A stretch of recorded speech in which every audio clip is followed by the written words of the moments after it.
What's up everyone, I'm Chikaz. This channel is dedicated to gacha games like Wuthering Waves, Arknight's Enfield, and more. All content is free-to-play focused, real pulls, real grind, no whale advantage. If you enjoy the journey, please like, comment, and subscribe.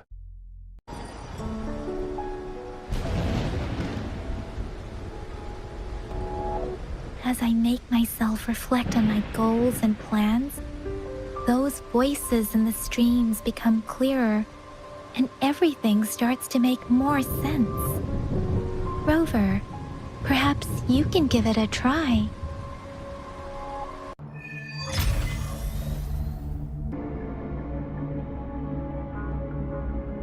Ritualistic wooden plaques. But why are they here? These plaques are usually placed in ancestral shrines. They seem to belong to a different time. I remember reading about something like this. People held large-scale ancient rituals periodically in their villages, driven by certain beliefs. I see. Let's check somewhere else.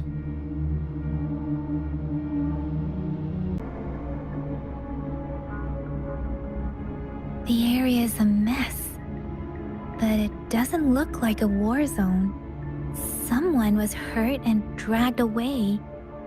Look, there are many footprints here.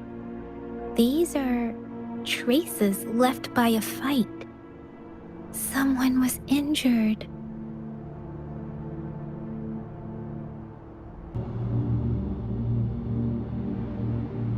Watch out!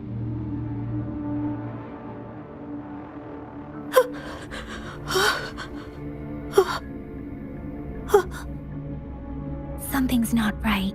Why wouldn't it attack us?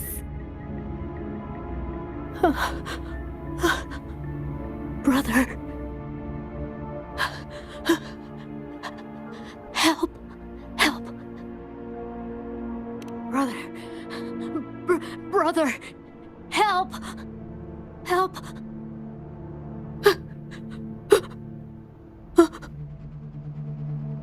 Help. Help. It seems to only repeat these lines. This is not a common tacit discord. Tacit discords attack other living beings because they need to feed on those frequencies to make themselves whole again.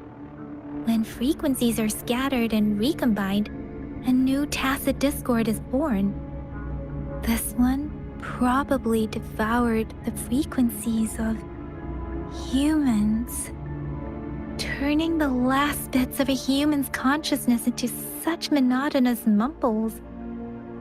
Are these words the last cries of someone innocent? Who is behind this twisted plot?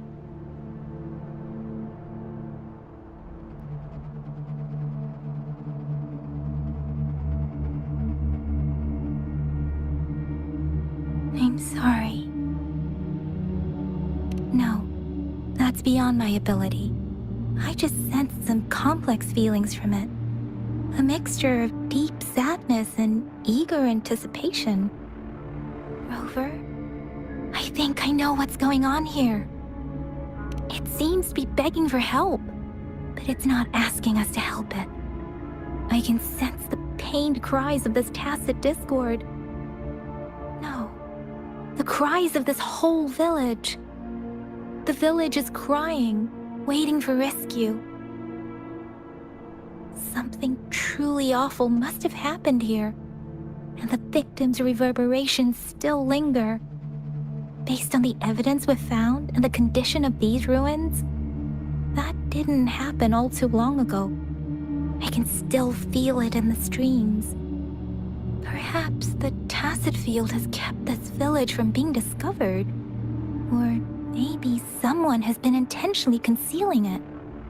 Anyway, there must be something we can do. We may find the victims nearby. I can feel someone connected to what happened here is still close. This place is dangerous. I'll inform Chuzia about what happened here. Can we continue our search before the official investigators arrive? Sorry. I know it doesn't sound very convincing. It's just a hunch of mine, and I don't have any evidence to back it up. Thank you, Rover. Please stay vigilant. As for the little one here, let's leave it be.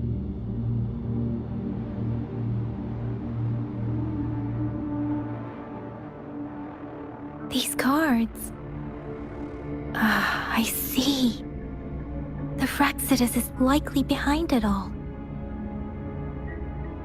The Fraxidus? Yes. I don't know much about the Fraxidus, but as an outrider, I've worked on related cases. It's a group of extremists obsessed with fusing humans with tacit discords. They've caused terror attacks of various scales around the world. Fusing humans and tacit discords. We've seen signs of their presence in Jinzhou, left by lower-ranked members called artificers. Above the artificers are the overseers, leaders with eerie abilities and unknown intentions. They pose a far bigger threat. No one knows their true intentions. Some members speak of world destruction, while others claim they seek eternal power. And there is one particularly insane overseer. He's crazy even by Fraxidus standards. A man who sees no order and revels in destruction. I've seen similar cards in the physical evidence file of the Fraxidus-related cases. They belong to this one overseer I'm talking about. They call him Scar. If he's responsible for what happened to these villagers, who knows what kind of cruel and twisted atrocities he's capable of?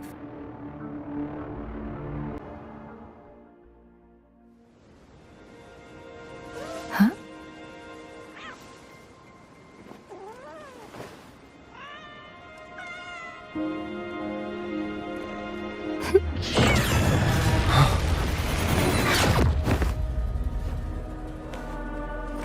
Guess you won't need my self-introduction.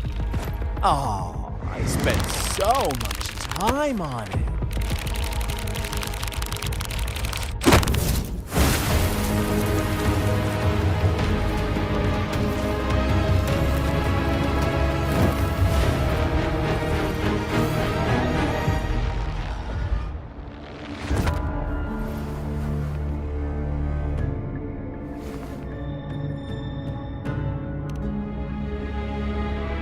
If you need to hear it from me, then yes, I am Scar.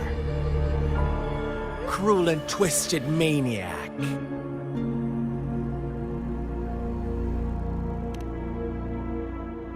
We deserve a meeting free of such disturbances, don't you agree? The girl, she's gonna sway your judgment.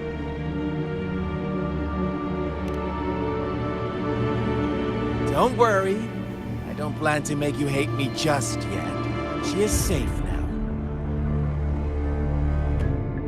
Well, let's just enjoy our time together for the moment. Forget about that irrelevant person, will you? I have a lot to share with you. To begin with, I heard you've lost your memories.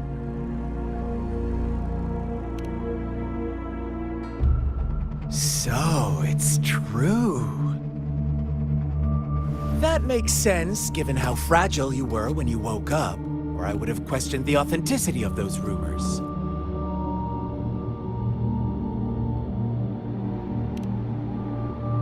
So you noticed. Oh, I am flattered. No need to be so on edge. By now, you should have realized I'm just one of the onlookers. But out of all the onlookers, I'm the only one who came forward to meet you with absolute honesty. Before you knew anything about this world, you were already the center of conflict. You are the unknown variable we've been waiting for. Forces have been fighting for possession over you. From the moment you opened your eyes, everyone you've met, including that girl you care so much about, they all knew how valuable you are. The world is a cruel place.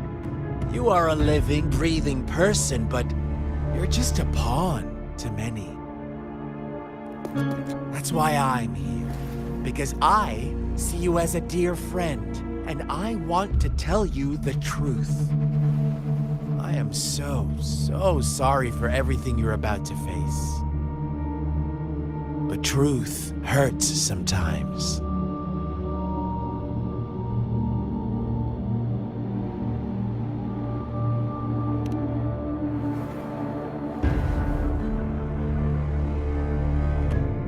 I know you are not one I can sway with simple words. My goal is simple. I just want to deepen our mutual understanding, nothing more. Come on. Observe the surroundings a little more and tell me what you see. As you learn more about this world, your true desires will surface. And our little game will become even more entertaining. And before that, I don't want anyone to disturb my precious alone time with you. That's all.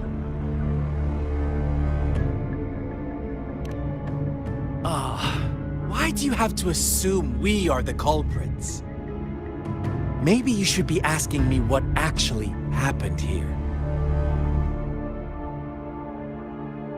I won't tell you everything just yet. That's too boring. As I said, why don't you take a look around and see for yourself? So go ahead. What do you see?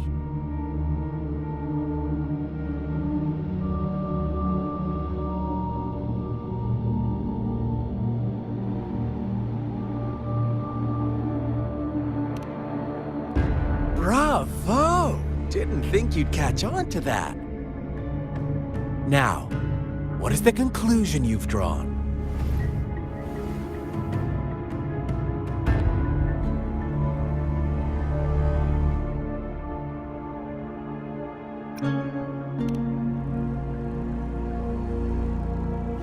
I see you don't really trust those villagers.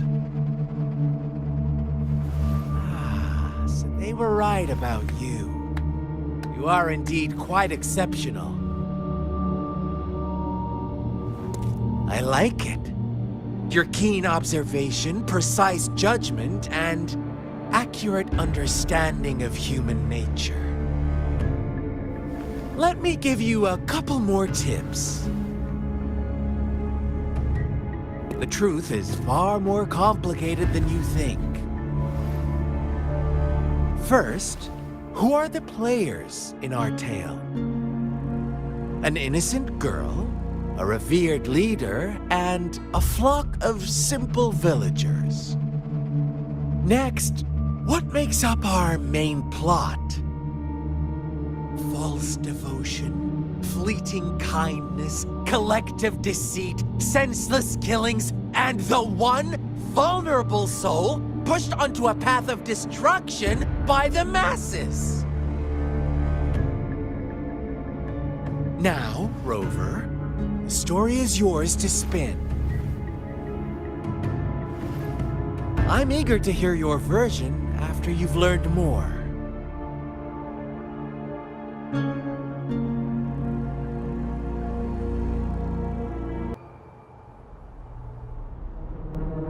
Huh?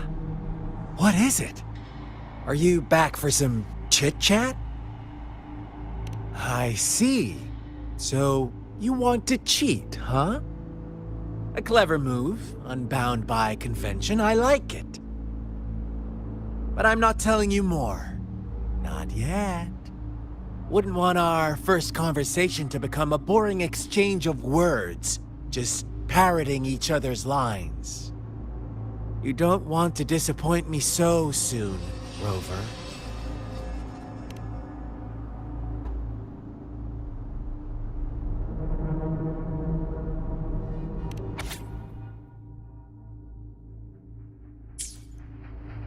Our story begins here. Once upon a time, in a peaceful village, lived a flock of carefree lambs. In the day, they toiled for food, and when evening fell, they sought refuge from the looming threat of wolves. Fables, stories told and retold through the ages. The ancient art of conveying hidden truths through fiction. But they always draw from real life, don't they? The same story gets told by many, and each person brings their own spin, their own focus. Whatever you learn from it is just one of countless different interpretations. Like us now. Caught in a carefully crafted plotline, a scheme I had no hand in. This village marks the beginning of my story with Jinzhou. So that magistrate led you here to meet me. Such a clever move on her part.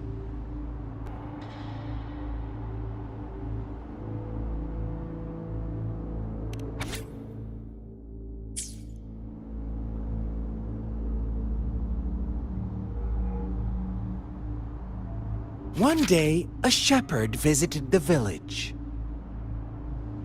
The shepherd brought them promises of abundance and protection. The lambs, drawn in by his words, soon lived in comfort and security. Nope, quite the opposite. The shepherd's arrival is only the beginning. With a wave of his hand, the shepherd could grant their every wish. His flock obeyed, bowing their heads, pleading for better food and shelter. They no longer had to struggle for survival, as their once meager lives were replaced with endless luxury. The flock worshipped their shepherd-turned-god, praising him and holding him in the highest regard. What's wrong? Does my story make you uncomfortable? Imagine you were one of those lambs, facing irresistible temptation and pressure from your peers. Wouldn't you bow down and beg for food from your master? Oh, so we agree already. You are right, but the world we live in falls short of our ideals. The shepherd still reigns, and the lambs have grown complacent. It's up to the two of us to make that ideal world a reality.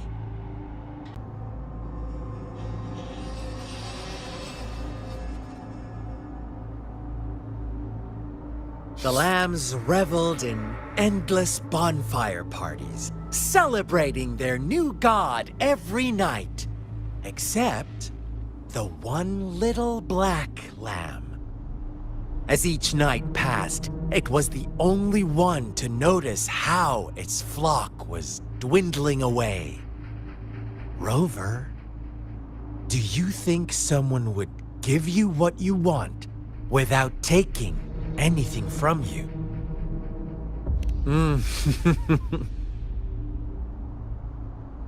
I once believed that too. Thought as long as I paid a high enough price, I could get my desired outcome. But true equality is scarce, always has been. The world was never a fair place, wouldn't you agree? To receive equal retribution, one must give more and more and more. When every wish comes with a hefty price, people weigh their options carefully. But when they can make someone else bear the price, they all rush to make more wishes. They don't consider they too may one day pay for another's selfish desire. Funny, isn't it?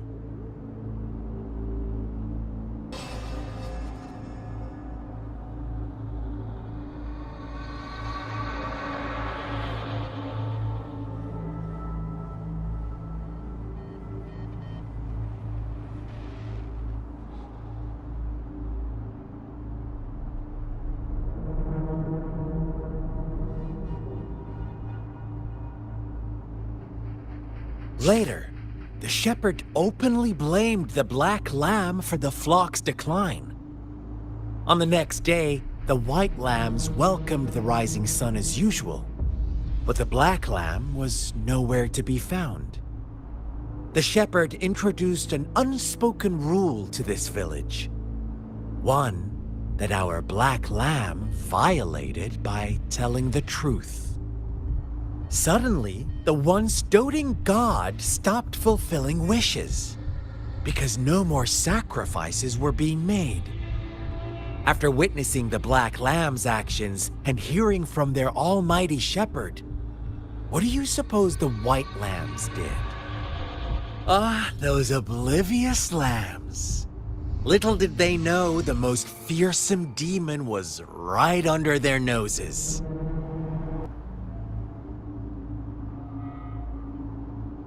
Well done. You didn't let any details slip. Now, I wonder, what is your takeaway from this story? Answer me and I'll reveal the truth of what happened. Who was the real culprit behind the diminishing number of lambs? Brilliant answer. You saw past the obvious. The true culprit was not the shepherd, but the white lambs who chose to follow his rules. The shepherd never forced them into anything. He merely presented a choice, a possibility. No one would have been killed if they simply refrained from making those wishes. Their greed and indifference were the cause of it all. Now, my second question. What price did the lambs pay for their wishes?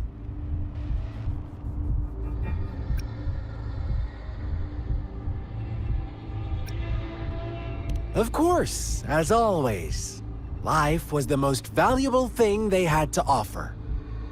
Here's my final question. What happened to the black lamb? Don't rush, Rover. Take your time. What is the truth you've uncovered?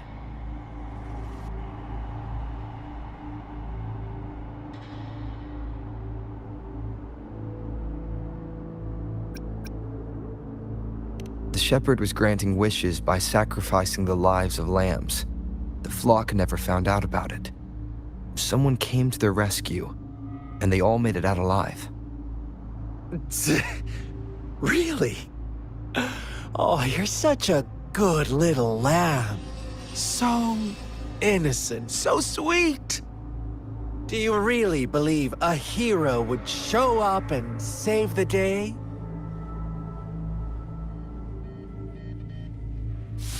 Little lambs cowered and huddled in their village, terrified of the relentless wolf packs. Until a shepherd arrived, bearing the gift of wishes and providing shelter and sustenance. Slowly, the shepherd gained control over the flock, and the lambs lived contented lives. But this is not the end of our story.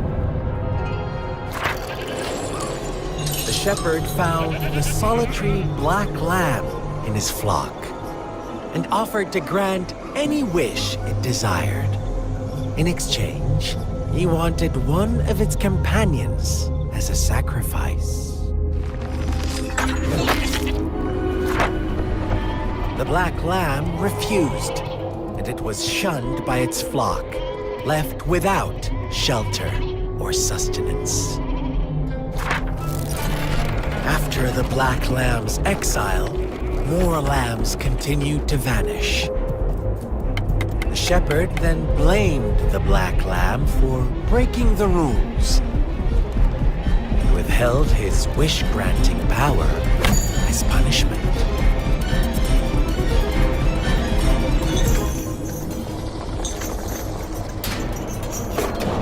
From the very beginning, the lambs knew the risk of making wishes.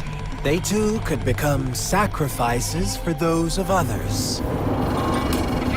But they always believed it wouldn't be them.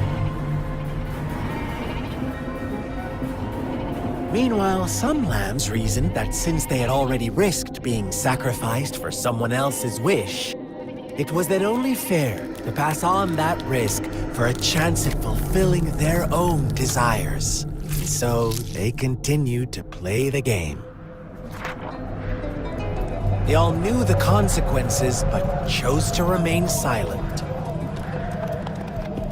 Fearful, yet greedy, they followed the shepherd's orders and made wishes again and again, until one day, a brave black lamb spoke up, shattering the flock's facade, their illusion of a peaceful and happy life.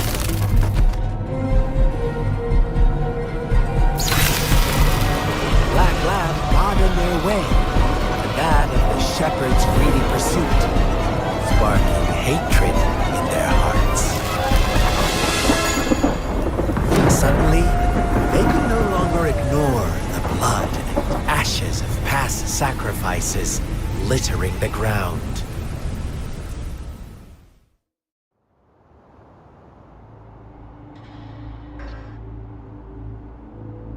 How do you like my story, Rover? What really happened here? I suppose you already have it figured out? The black lamb who rebelled against the rules, and the white lambs who succumbed to their greed. The innocent maiden sacrificed, and the villagers who turned on each other in a ruthless frenzy. They had it coming. All the shepherd had to do was execute the rebel. That's how he kept the flock in check and maintained the status quo.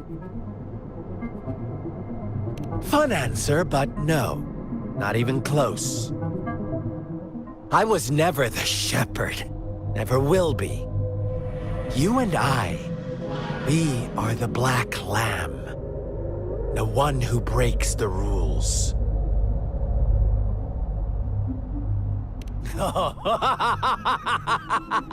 Interesting, Rover.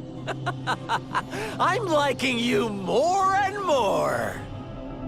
Well then, let's see if this black lamb is going to end up like you say.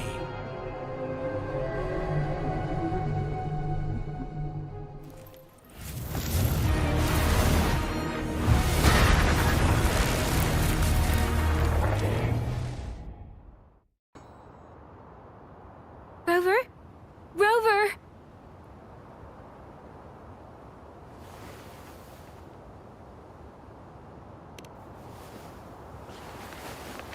I shattered Scar's illusion. That should have injured him. Oh, should I thank you for showing me mercy? Stay away from him!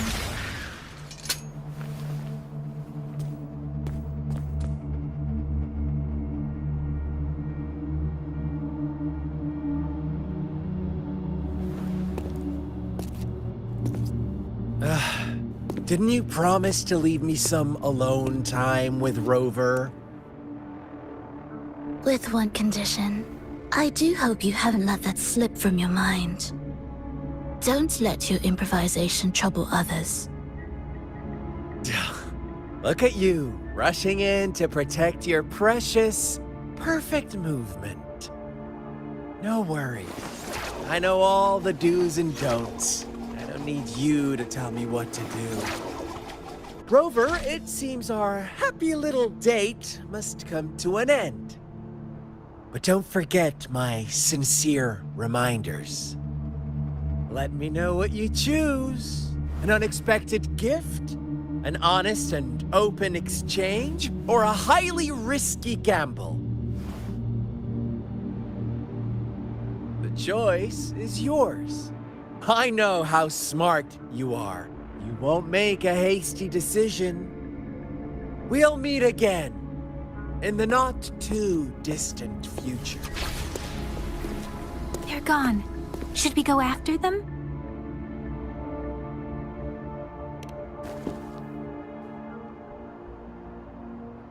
Scar's resonance abilities appear to involve teleportation and the manipulation of space. He trapped me in confinement, and I could only sense that it wasn't far from here. It took me some time to break that barrier. Sorry, Rover. If only I could have reached you sooner.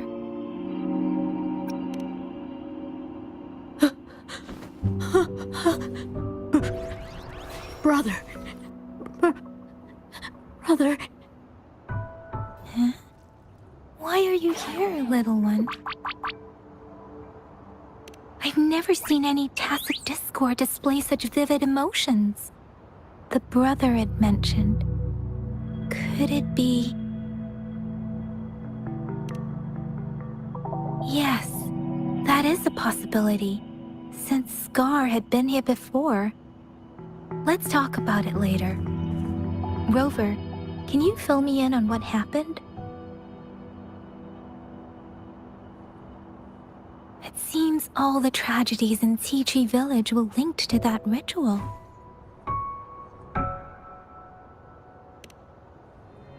Making up stories based on real life to support his twisted beliefs? That does sound like something he might do.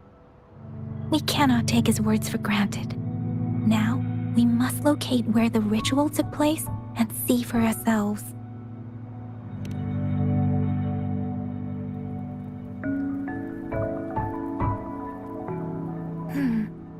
What's the matter? Two distinct frequencies of tacit discords. I see. I can feel it in the streams. Over there. Follow me. In the south.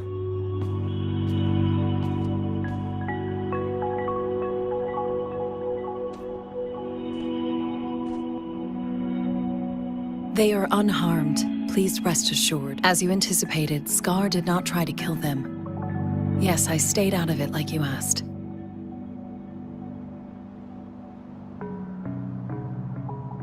Is everything all right on your end? Please be sure to stay safe, my lady.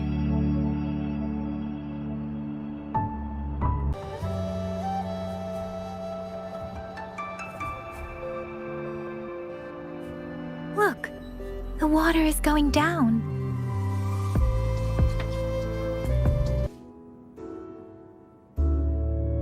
That tree, it's stunning. It's almost eerily enchanting. Please, save us. Are you trying to tell us about something hidden here?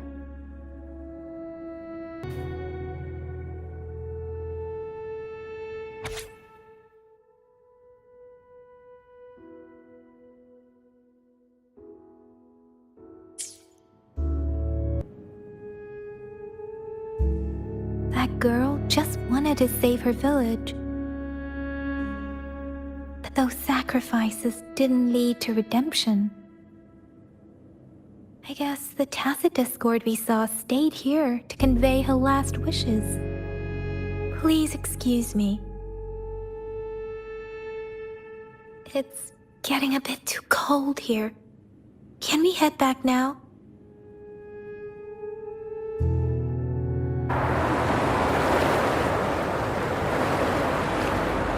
Sorry, Rover. I didn't feel comfortable down there. The air was heavy in that place, without any wind to speak of. But I could still feel so many emotions and desperate cries for help. I couldn't handle it. The villagers were a complex mix of emotions. Hope, resentment, and despair. But as I read the diary, I could feel the intense sorrow and longing of its owner. What was the diary's owner longing for? Was it the peaceful life she once had? Or did she miss her only family? The person who pushed her towards such a tragic end? My apologies. I got lost in thoughts again. I wish I could say such tragedies won't happen again. But I still lack the confidence to make that claim. It was tragedies like this that made me want to become an outrider. To become someone with the strength to stop them from ever happening again. I cannot stop the lament, but at least I should do everything in my power to help those affected by it. Really? Thank you, Rover. Dwelling on it won't do us any good. Let's go. I'll compile a report on what happened here and send it in along with the clues we've gathered. Yes, let's go back. Together,